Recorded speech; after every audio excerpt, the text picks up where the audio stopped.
to go ahead and solve for that. So take the other stuff to the other side.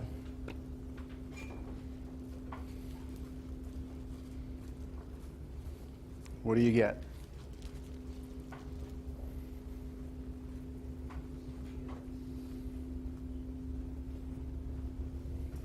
So I'll move this to the other side. You get negative partial f with respect to y times partial y with respect to x equals partial f with respect to z times partial z with respect to x. We agree? Now, trying to solve for this, right? Divide, so take this, put partial f with respect to z, and then this side becomes this.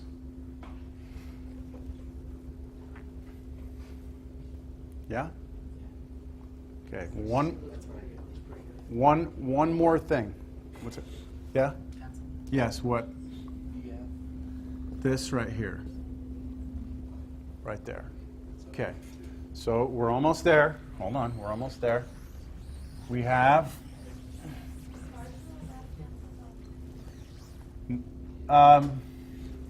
you mean like flipping like this?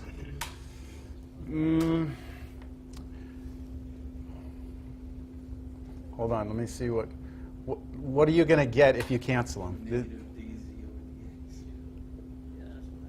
Yeah, you're going to get this appearing on the other side, aren't you? We don't want that. You don't want that. What we want is a formula for this that involves something else. So leave it the way it was. On the top we have negative partial f with respect to x over partial f with respect to z. That equals partial z with respect to x. Let me just double check that I got that. Partial f negative x, partial f. Okay, perfect. All right. So that's a formula for this. All right?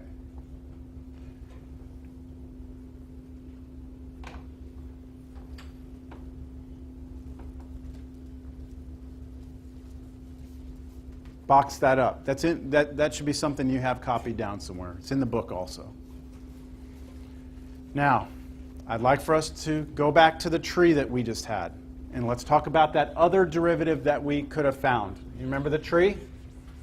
It was f, x, y, z. You have this written down, so we had done a formula for partial f with respect to x just now, right?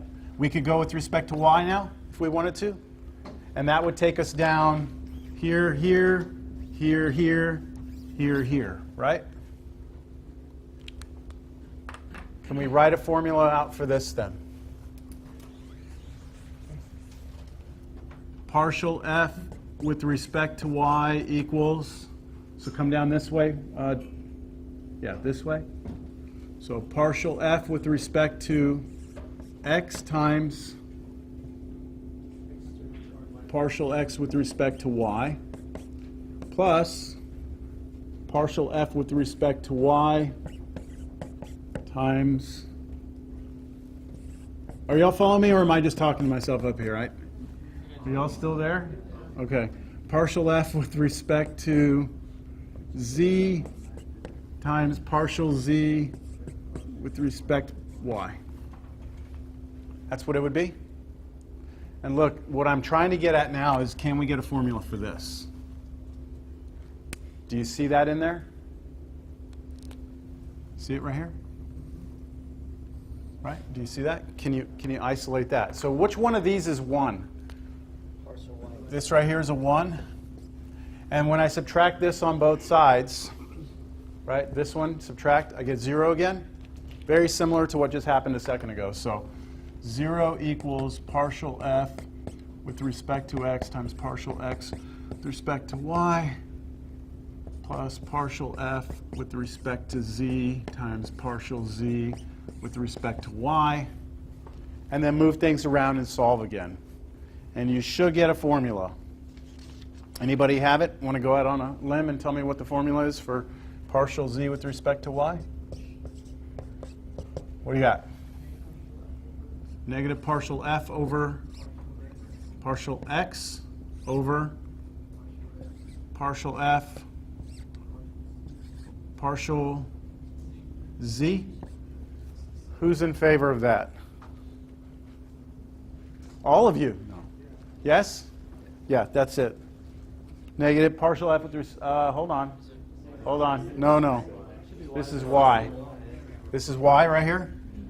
Yeah, this is y. Do y'all see that? Okay. So we can agree with that? Yes? Okay. All right. So that's it. You got them both boxed up? I'll write them down over here. Partial z with respect to x equals negative partial f with respect to x over partial f with respect to z. Is that correct for that one? Yes. And then this one, partial z with respect to y equals negative partial f with respect to y over partial f with respect to z. Those are our two formulas. And now let's go through and do this problem. How much time do I have? 20 minutes. Perfect. All right. What we'd like to do is take that and find these two partials. Right? The first thing I'm going to do is move everything to one side and make it look like this. Bring everything over. Minus 1 equals 0. Okay? Is that all right? Yes? Minus 1 equals 0.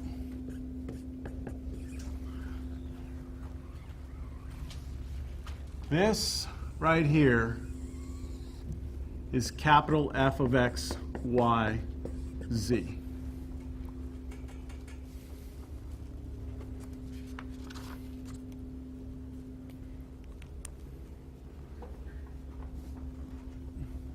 Let's find these two things. So let's start with this one. What's the partial of z with respect to x? According to our formula,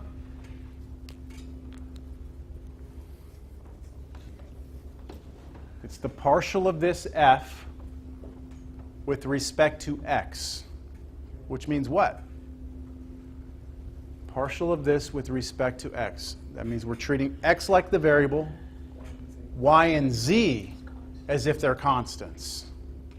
So I'm holding y and z constant and looking at just x being the variable. What is the derivative of this if x is the variable and y and z are constants? So what's the derivative of that? 3x squared.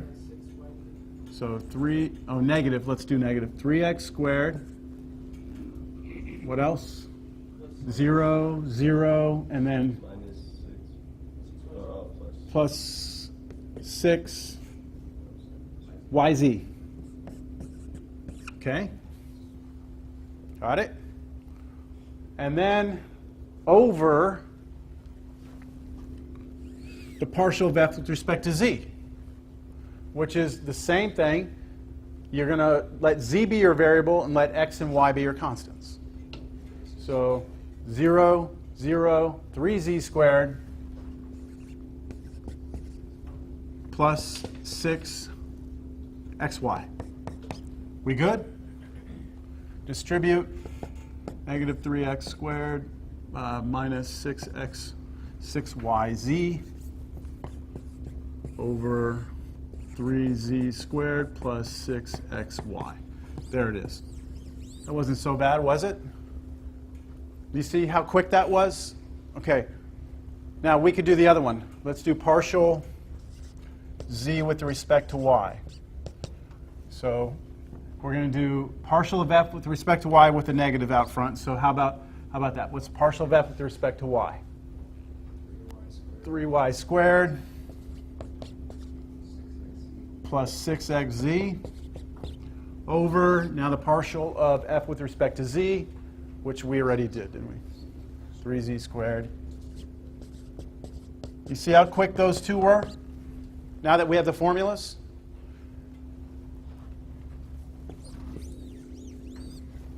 Now I want you to appreciate that, so I'm going to make you appreciate that right now. You ready? I'm going to act like those formulas didn't exist, and I'm going to do the same thing. I'm going to find this one right here by going about it the harder way. Here it comes. You don't have to write this down. Let's just see it. I'm going to take the partial of z with respect to x. So that means I'm going to treat y like a constant, z as if it depends on x, and x as if it's my variable. So what's the derivative of this?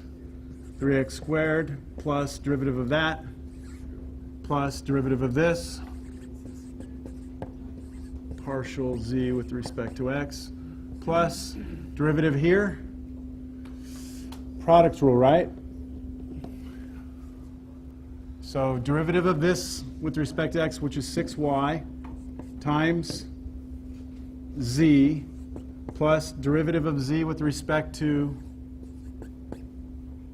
or partial, z with respect to x, times 6xy. I'm going to run out of room. Do you understand that that was product rule right here? And then derivative of negative 1 is 0, equals 0. Equals 0. Now let's isolate these. So everything that's not those to the other side, which is what? This piece and this piece. Let's take it to the other side. So that would be negative 3x squared minus 6yz equals whatever was left over here, 3z squared partial z with respect to x plus partial z with respect to x. I know I'm working through this fast, but I'm hoping you're just following what I'm doing. What can I do on this side? Factor out. So partial z with respect to x, and then I'm left with 3z squared plus 6xy equals this side. Divide this over. Does it match? Does that match this? Yes. See, that answer matches this answer? I would argue that this is a little more work once you have the formula, right? And this can get really complicated now, and this is much easier to calculate than that one is. So it's kind of a shortcut for taking derivatives of equations of two variables. Equations containing three variables. All right, we got about 10 minutes, but I think that's probably good for 11:05. What do y'all think? Yeah? I'll give you some time. Let me look over this thing here.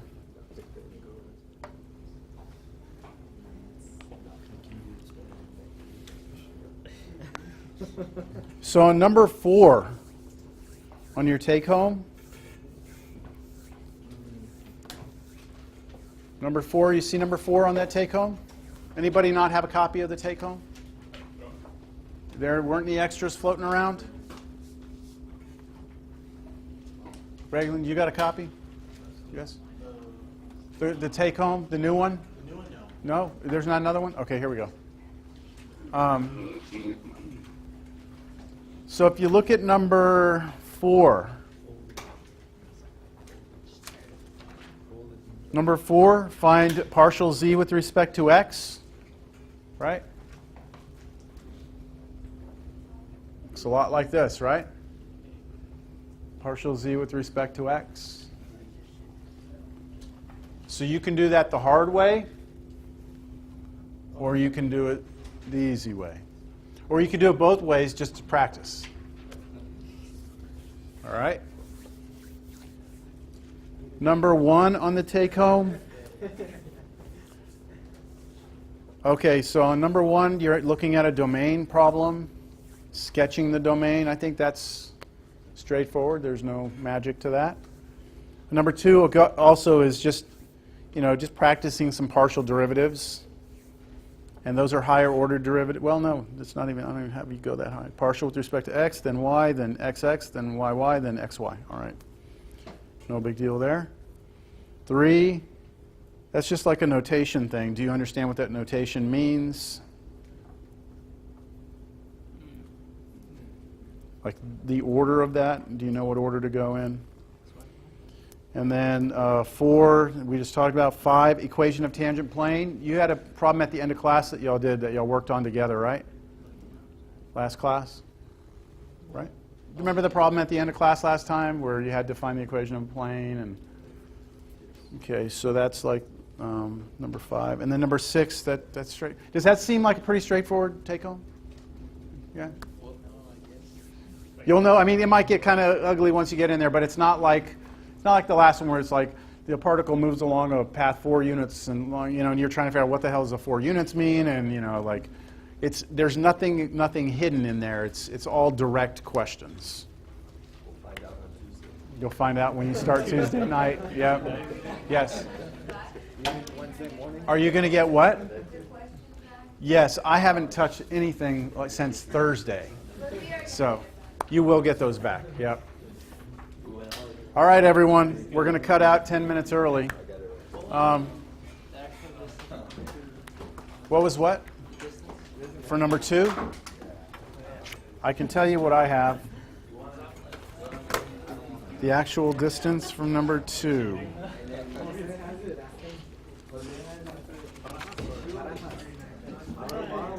.29. No? That's what I got, 3.29.